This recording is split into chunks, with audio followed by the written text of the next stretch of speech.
Welcome to the 10th installment of the Living History of Bill Thomson. I'm Rilendra, interviewing my father, Bill Thomson, on his memories and stories of his past history. Welcome to number 10. We're up to 1965 now. Okay. But let's wrap up a few things from 1964 before we go into that. Okay. You were talking about the birth of my oldest brother, Paul. That was Right. December 1964. Mm-hmm. When we last spoke. Uh-huh. So I remember you telling a story about how he had to sleep in a dresser drawer. That's right. we didn't have any baby equipment. In fact, finally, grandma, do you know who that is? Yeah, my mother's Aunt Right, Dorothy. Aunt Dorothy. Yeah, Yeah. she bought us like a car carry-on thing for babies, and that's all we had. But to begin with, we didn't even have that.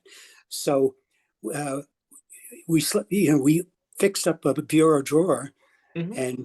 and put him in the drawer. And the funny part of it was George Now, who was one of my friends, he was in the Navy with me, and he and his wife came over to see the baby, and we said, well, he sleeps in a bureau drawer, and you should have seen the looks on their face. I said, well, we don't shut the drawer. Right. Uh, anyway. I remember you saying something once about when you got back from the hospital, you didn't know what to do. Yeah. And that my mother had the idea of like, well, we should give the baby a bath. Well, to begin with, she needed some stuff from the drugstore on the way home. And so she got out of the car and gave the baby to me. And, I was just visibly, shaken. I didn't know what to do with this baby.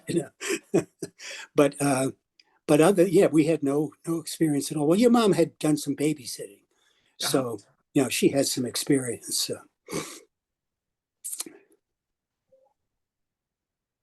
So yeah. So there you are with a baby and you've got this transfer order. I remember you saying at one point that not long after you got the transfer to work with NSA back in the DC area, Right. that your ship was deployed to Vietnam. The ship was what? Was sent out to Vietnam. Oh, yeah. I got off just before she left. Yeah. I've lived a charmed life. Uh-huh. And this was the third. You were on 3 different ships? No, just 2. That was the Halsey. Yeah. Right. Okay. So yeah, you said you never. I guess in some ways it's like you were lamenting. Well, let me back up a little bit about the ship. Yeah. Now, I never got assigned to a ship, but I did ride one of the Polaris submarines. Okay.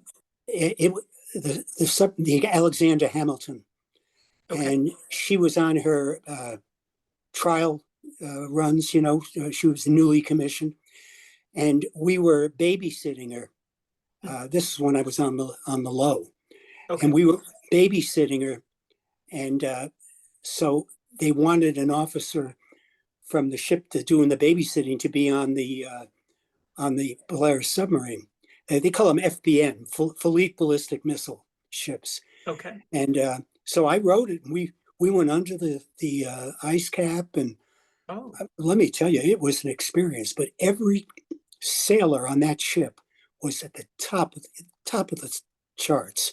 I mean, they all knew what they were doing, And we even shot off we didn't shoot off a Polaris missile, but we did shoot off what's called a sabot, SABOT.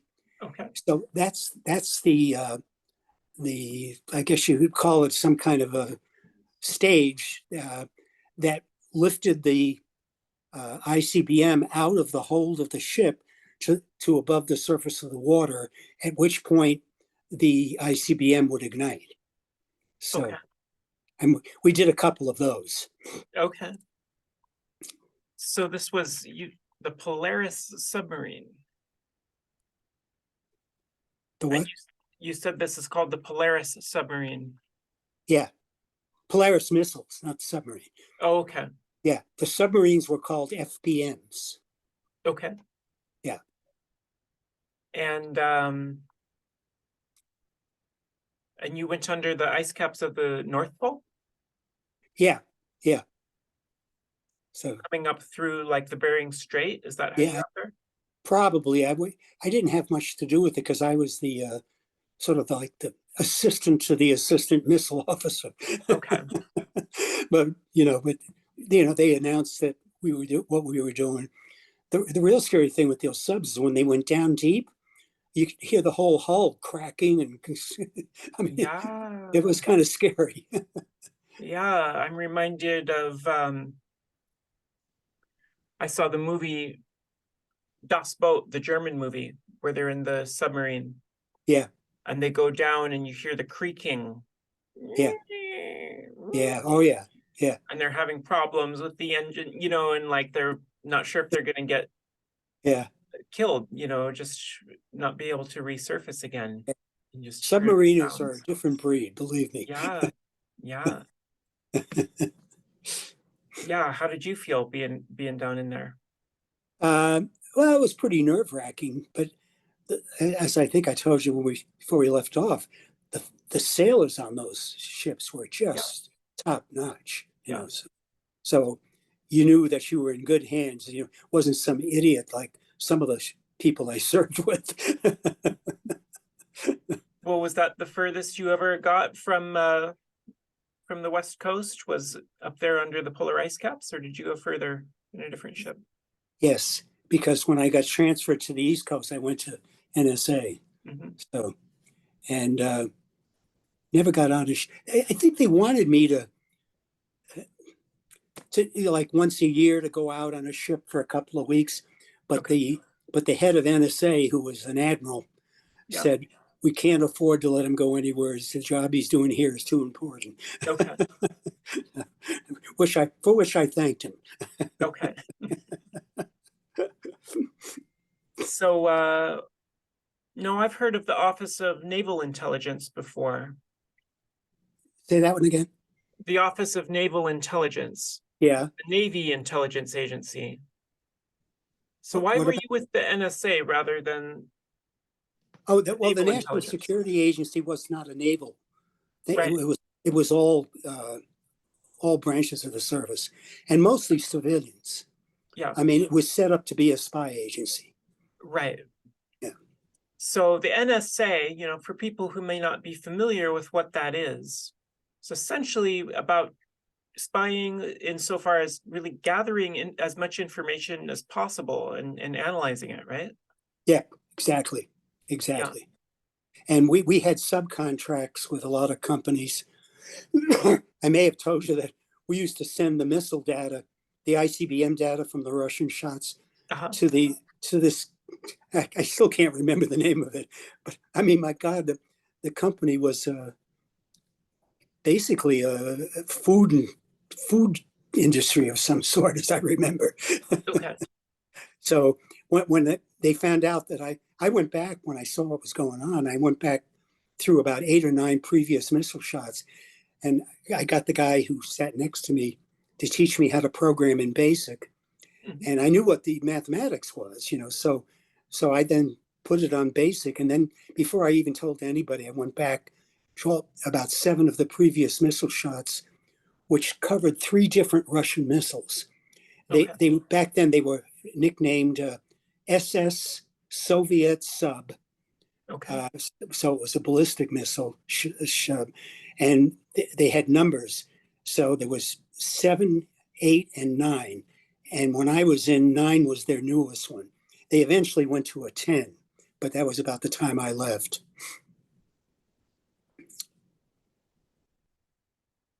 So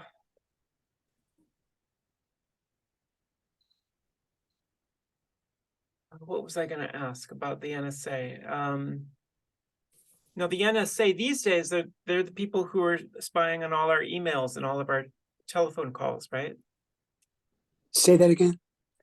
Well, I remember the Edward Snowden revelations about the NSA Oh, basically reads everybody's emails now. oh yeah, yeah. They Yeah, spied on everything. spy on everything, anything you can get away with. Yeah. Well, at one point, I think I may have told you, I actually briefed the Joint Chiefs Hmm, uh, in I the don't think I Pentagon. remember that. No. Oh yeah, um, they were doing the budget, for the next year, and Okay. they wanted to know, what the hell were we spending all this money on. Yeah. And so I was sent by NSA, since I was in the Navy, to go to the Pentagon and brief the Joint Chiefs. And so they asked me what we were doing. So I told them, Yeah. and they said, "Oh, well, that's interesting." And I had a top secret coded clearance at that point. Yeah. So anyway, it was pretty interesting. First time I ever been in the first and only time I ever was in the Pentagon. I got Right. lost about 3 times. Okay. Sure. So yeah. So you told them what they were spending their money on. Right. Were they spending their money well or not? No, there was only a certain amount of information we could get. Uh, Hmm.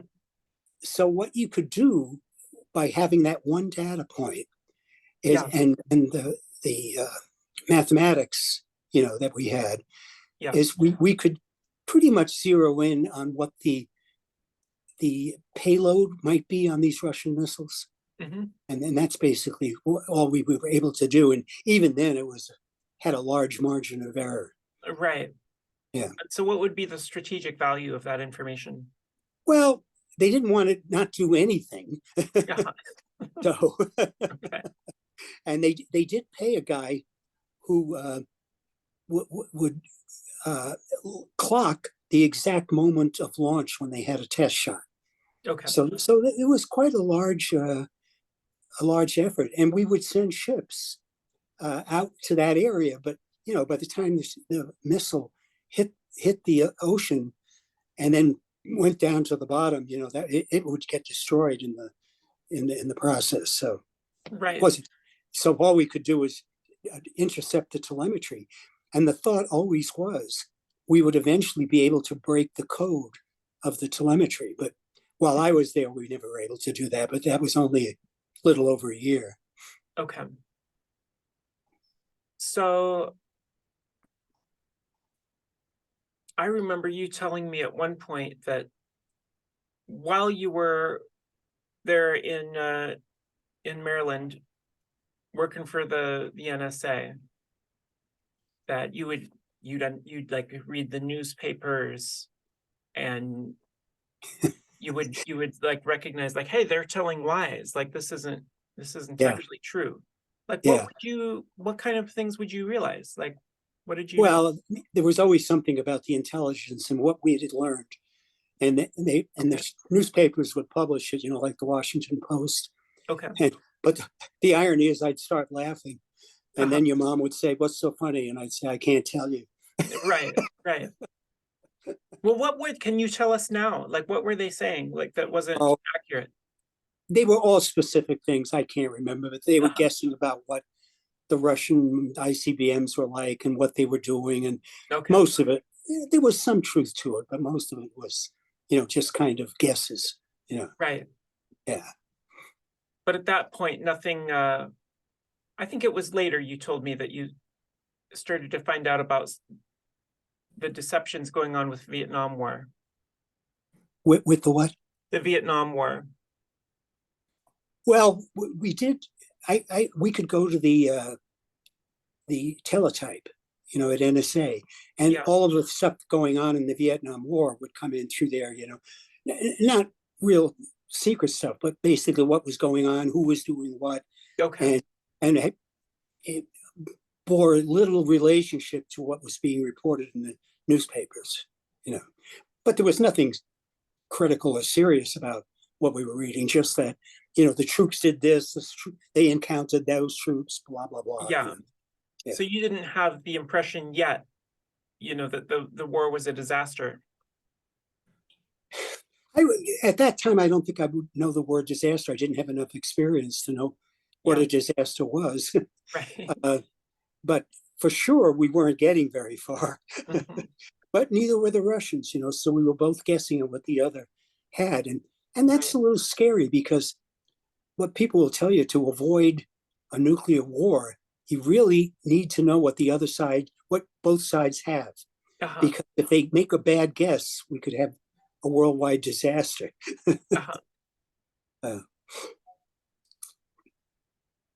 You know what? That reminds me. I remember last episode, you mentioned the Kennedy assassination. uh-huh. And I remember years ago, you mentioned to me about how Jack Ruby shot Oswald. Yeah. And that this was like on TV, like you're like watching Jack Ruby shoot Oswald on TV. Like, what did you think about? The shooting wasn't on TV, Yeah, but I don't have even, they even tracked him down when he shot Oswald. But yeah, it's never been really clear to anybody, yeah. including the intelligence agencies. Well, I don't know, unless they were totally lying. But Right. after all these years, I think it would have come out. But I think Rubio did that himself. But it's I just remember you telling me once that it just seemed like everything was crazy. Yeah. Here somebody shoots Kennedy, and then like a few days later, somebody else is shooting the guy that shot Kennedy. Yeah. Or the supposedly shot Kennedy, and it started to feel like everything was nuts a little bit. Well, of course, nobody ever said, and of Yeah. course, the guy who shot Kennedy was killed. So, and of course, a lot of people think they killed him so that he wouldn't say anything. Right. Yeah. Yeah. But nobody knows. I wasn't, when that went on, I was not in the intelligence business at that point. So, Not yet, but I remember you also saying when you lived in Maryland, so this was 1965 to 66. mhm. And this is when suddenly there was a lot of riots, right, in the country. Yes, particularly in Washington, D.C. Yeah, Yeah, and you were getting worried about those riots. yeah, yeah. It Yeah, was, what was that like? What was going on? well, it was hard to say, but it's like a lot of the crap you see today. People just have it fed up to here, and they don't know what's going on, and they're Yeah. upset and distressed, and so that right away they start saying the government is doing something to us, and we don't know what it is. Mhm. and and the government never learns to, keep a secret that needs to be kept secret, and let the public knows roughly what's going on, and then a lot of that stuff wouldn't happen. Uh-huh. But to this day, they haven't learned that. Right. Right. So I remember you telling me at one point you were even considering getting a firearm at that point because of the riots. Having what? Firearms? A firearm, yeah, like a gun. Yeah, I thought about getting a pistol, Hmm. and plus, uh, your mom was, we lived on the third floor of an apartment Okay. building, and they hired some juvenile delinquents. They'd let them loose in the afternoon to work. Uh, this was on the government site. Uh-huh. And so you had all these guys out there. I was a little concerned about that. Uh-huh. But there was one issue. There was a guy who lived across the court, and he was separated from his wife, and his wife lived down on the second floor. We were on the third floor, Uh-huh. and he came after her with a gun, and the guy who lived next door to me on the same floor as us, and we tried to go down the stairs, to intercept him. I mean, it was scary. Yeah. Yeah. And the guy was nuts, and he never fired the gun. And Okay. so then I thought about having a gun, and then I said, my God, a gun in a house with baby, Yeah. no, so we didn't do it. I remember you said that you were required to handcuff your briefcase to your wrist when I went down to the Pentagon. Yeah, when you would go only to the Pentagon. yeah, yeah, yeah. Okay. I went down because I think I had all of this info on the Russian ICBMs, Right. and so and because that was the one time I went and I was briefed, and I went into the Joint Chiefs meeting. Yeah. So if somebody wanted that information in the briefcase, they would have had to cut off your hand. Had a what? They would have had to cut off your hand to get the information Yeah, in that briefcase. and it would have been an episode worth doing Right. for whoever was doing the cutting. Yeah. Well, I remember, okay, here's another story from your time in Maryland. You were going to have a babysitter who canceled on you to see the Beatles, right? Remember this one? Yeah, oh yeah, yeah, yeah, yeah. One of the babysitters we had, was a Beatle maniac, Uh-huh. And I was totally disgusted with the whole thing. At that point, I didn't realize how good some of the Beatle music was. Yeah. So at that point, it was just the teenagers who were screaming and yelling because they were so in love with them. Yeah. And I remember you saying that you and my mom decided you didn't want somebody looking after the kids who liked the Beatles. Right. Exactly. But the other thing I remember was the reason she canceled because she wanted to go to see the Beatles at Shea Stadium in New York. That's right. I remember that now. Yeah. And like in hindsight, this is a historic concert. It's Yeah. considered a huge milestone in rock music history. Yeah. But Well, at the time, it was just like, oh my gosh, this babysitter's unreliable. We did get to see one historic one, Simon and Garfunkel. Oh yeah. Yeah, and we saw that in Colorado, I think. Okay, that must have And been it was years at the later. football stadium. Yeah. So, okay, 1965. The other thing that would have happened that year was that's the year your mom died, right? Yeah, yes, yes, yes. Because I remember we were living in Maryland when I got the call Yeah, from Dad, and he called me. She died right there with him. She choked on some food, yeah, but she was on so many meds because she was a nervous wreck that yeah. she had no gag reflexes. So it's been a while since we talked about your mom. Maybe it'd be good to talk a little bit more.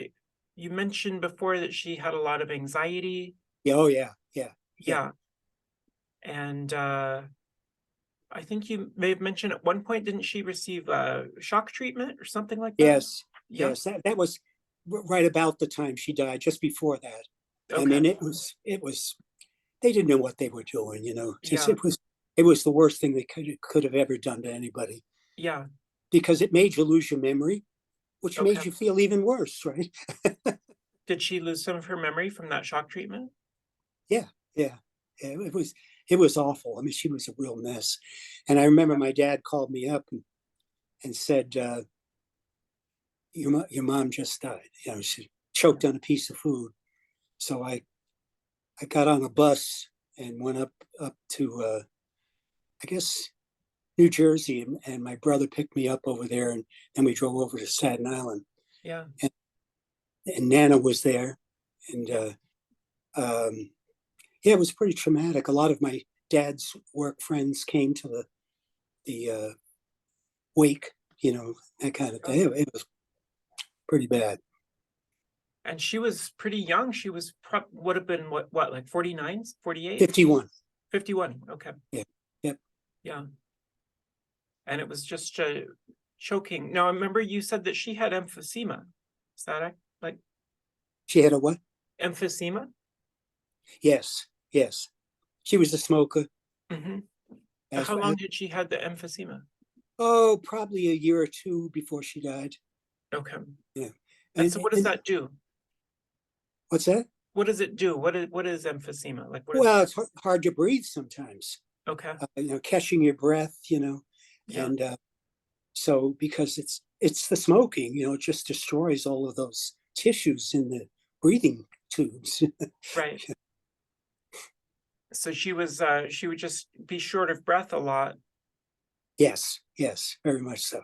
And I didn't, by that time, I was married with a kid and Yeah. living down in Maryland, and so I didn't see her that often. Well, at one point, she and my dad came down to Maryland, and your mom and I took, and Paul was about, he was walking a little. He was about 1.5, 2 years, something like that. And we went down and toured a lot of the things in Washington D.C. And my mom was always short of breath and had to stop a lot and cough. Okay. Was that the last time you saw her? That I don't remember. Um, I do remember the first time I saw her when we left the baby off with her. Yeah. Went down to meet my friends, Yeah. and that was bad news. And any like, do you know why she choked? It was just one of those things, or Smoking. like how did that make her choke on the food? Because she had no. It destroyed all of the linings in her throat, Okay. all the way down through the esophagus. Yeah. So yeah, it was. And then she was a nervous wreck besides. And Yeah. then they started doing the shock treatments, which made it even worse. Right. Yeah. Yeah. So how was that on you? How did you feel? Oh, it was pretty bad. As I said, I hopped on a bus and got up there, and Yeah. uh, and Nana, of course, she was just, practically wailing, out loud the whole time, Yeah. because she was very, very close to your mom. Right. Because your mom was the oldest child, when Nana was trying to raise kids, by doing people's laundry. Yeah. Or not my mom, but your mom. Yeah. Yeah, yeah, yeah, Yeah. yeah. But that reminds me, one person that you haven't talked about so far was Aunt Ray. Yeah, she was different. She'd been in the wax in World War II, Okay. and she was a smoker. And Nana was not a smoker, Okay. and she married Maurice, who was a French chef, and he didn't like Aunt Ray either. And she preferred to be called Ray, Raye, Hmm. and but she was baptism name was Helen, Okay. and so she even came out and visited us a couple of times, but she was very outspoken. Wasn't afraid to share her opinion on almost everything. Okay. Was she older or younger than your mom? Younger Okay. by quite a bit. There was She was the oldest child, or the youngest. Maybe she was the youngest. Okay. So my mother was older. Yeah, she was the youngest. I always get it mixed up. There was my mother, Uncle Al, Hmm. and Aunt Ray, Yeah. and but and she worked for the railroad, uh, the big Pennsylvania Railroad, Okay. and she worked for them for like 20, 25 years. So we didn't see her all the time. The only time we usually see her is when we went to visit Nana, because she lived, with Nana. Okay. Yeah. And you said she was with the wax in World War II. Yeah. What are the wax? What is that? The Women Army Corps. Okay. I've got photos somewhere of her in her uniform. Yeah. Well, what Have did you they seen do? them? Like, what did the Women's Army Corps do? I think they did mostly clerical stuff. They were just trying so that the soldiers could go fight and not have to do clerical stuff. Okay, sure. Yeah. But she did wear a uniform, just like I don't know what her rate was, Yeah. second class petty officer maybe. And so how was your mom's death for your father? It was hard to say. I think he was anticipating it because she'd been so sick for so long. Okay. And he was a person who kept a lot inside, didn't Yeah. share that kind of stuff, Yeah. So he didn't say much about it at all. But when we had the wake, all of the guys he worked with at the sanitation department there must have been 15 of them came to the wake, and they didn't live in Staten Island. Yeah. uh, Yeah. And then how was your brother doing at the time? What was he up to? I'm trying to remember what, working on Wall Street. Still doing the running? Yeah, he was a runner for some times, but then he also got finally into, oh yeah, he went to work for this Meyer Blinder, Uh-huh. who had his own outfit. And there he wasn't a runner. He was actually, they were trying to sell people on buying shares of new stocks coming out. Yeah. And but the neat thing was, uh, my brother got me into. I told him, hey, why don't you get me into some of this, you know? Uh-huh. And we, I bet I don't know how much money I made. I would guess 50,000, Okay. and you know that was a lot of money back then. Well, that was years later though, right? Wasn't that like in the late 70s or something like that? The what? When you made the money off of his Yeah, engagement in the stock market world. yeah. Well, they were new stocks coming out, Yeah. so I would buy them before they came out, Hmm. and then they would have all of these projections of what they would do once they went up for sale on Wall Street. Yeah. And I sold the first day because I it was all nonsense to me. Uh-huh. It would go up, and I'd call my brother. I'd say sell. Okay. So I made enough money, you know, to that's how we got started on putting money aside and what have Yeah. you. It was, Now I remember you telling me that sometime around then he like you always wondered whether your brother Tom might have been gay, yeah. and that he was kind of like hanging around like a crowd of sort of like the gay crowd. Well, I didn't see this personally, but Okay. because at that point he lived in New Jersey, Yeah. and but I was in touch with the woman that he really knew and he was a really good friend with, Okay. and she mentioned some of that some of them. So I mean, that's the only thing I thought about, and he That may that not have been, you know, I don't that was in the 60s? know. Yeah, I'm trying to remember when he died in 80 something, right? No, Oh no, he died years later. He died 2000, 2006, something like that. that's right, that's right. Yeah, so this would have been. I'm trying to. May have been the 70s, Okay. and but he did live on the East Coast, and I visited him one time out Yeah. there. And the woman that he was good friends with, I met her, and we went out to dinner a few times, and she was really a good person. So Hmm. she would tell me what was going on with him all the time. Uh-huh. Yeah. Because that would have been pretty edgy back in those days. Pretty what? Pretty edgy, you know, like the gay rights and gay acceptance was not Yeah. very Oh much yeah. of a thing at all at that Yeah. time. No, there wasn't. But but it was known, you know, in certain parts where the gays all hang out, you know. Yeah. Uh, Okay. So I don't know. Anything else you want to say about your mom? You know, like just reflecting on her life and how she was.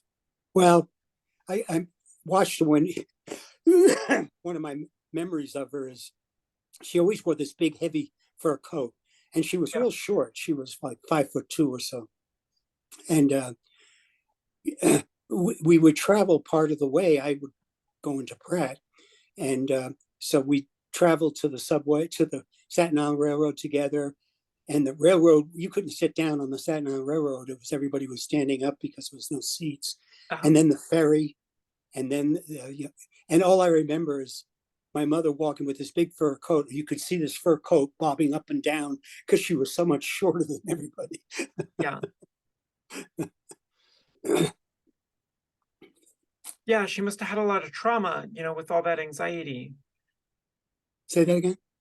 Well, with all that anxiety she had, I'm guessing she must have carried a lot of trauma. Yes, absolutely. And that came from her childhood. Yeah.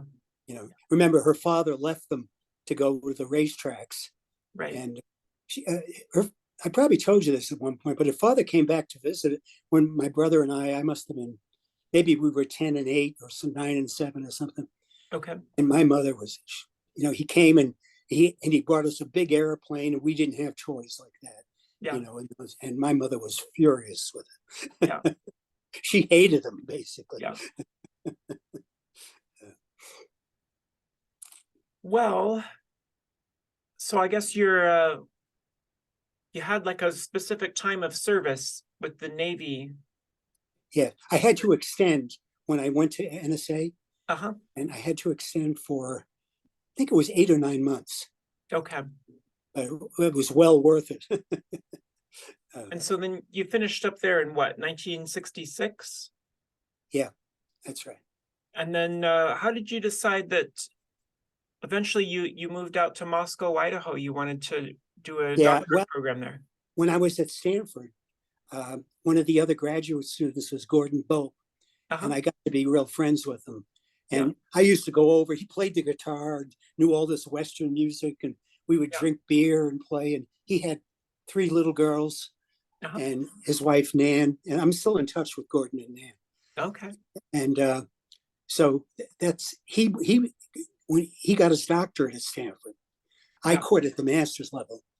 And once he got a doctorate, he was hired by Idaho to be a prof. Okay. And so when I was in the Navy and all, I kept in touch with Gordon all that time. So when I was getting out, I knew I wanted to go back and teach. And I knew I didn't want to teach the lower grades. I wanted to teach college. And now, how did you know you wanted to teach? Like, where did that because I used to teach the younger kids in the Navy, and I got a great feedback from it. It just, they were about 18, 19 years old, 17, a couple of them. Well, and what would you teach them? Mostly math, because the reason they joined the Navy is they had trouble with math in high school and couldn't go on any further. And, and they were intelligent kids. They had math anxiety. Yeah. So I was teaching them, calculus and everything else. And they had no problem with that. Yeah. So you knew you wanted to teach. You're in touch with Gordon Bope. He's been hired on as a professor at U of I? Right, right. So what did he tell you? He said, we have these incredible fellowships. Okay. The National Defense Education Association. Okay. And it had a kicker for your spouse if you were married. Okay. And so I said, okay, here we go. So went to Idaho. So you applied to that? I told you what Nana said, didn't I, when we stopped to say goodbye to her? What'd she say? She said, Billy, after all this schooling, you still can't get a job?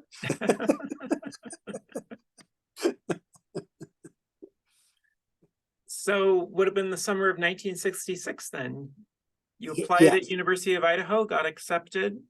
Yeah, we got there in the fall. And we had,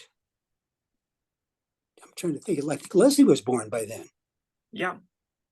So she would have been born in February of 66. Yeah.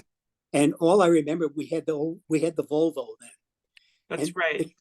The 2 kids, the baby, they were 2 young kids in the back seat, and they ended up in the trip over to tearing down all of the carpeting from the roof. Okay.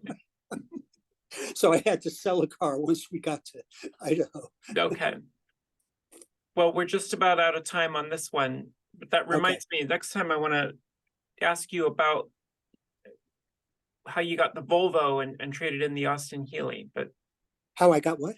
The Volvo in the first place, because we didn't get to that. Oh, yeah. Okay. But we'll get that next time. Yeah. Okay. Well, we'll pick it up from there. Okay. So next Monday, huh? Friday. Yeah. Same time, same place. Okay. Sounds good. Bye-bye. All right. Bye.